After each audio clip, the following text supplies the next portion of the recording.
Exception class hierarchy, part 3. So our third category of exceptions.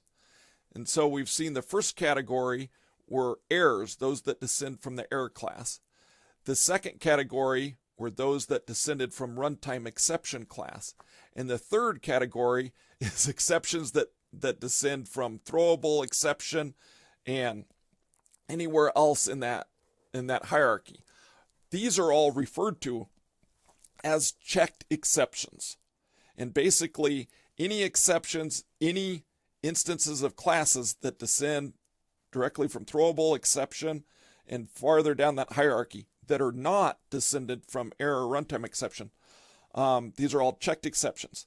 Checked exceptions means the compiler checks that your code, your method that throws one of these exceptions either has a throws clause or a try-catch block, okay?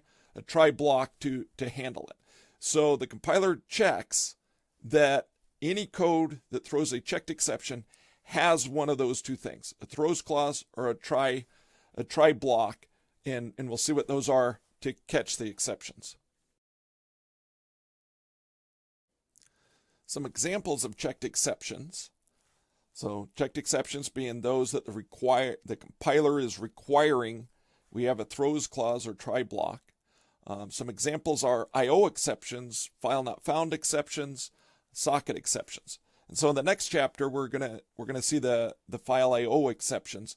And so some code will throw those, and we've got to learn to handle those.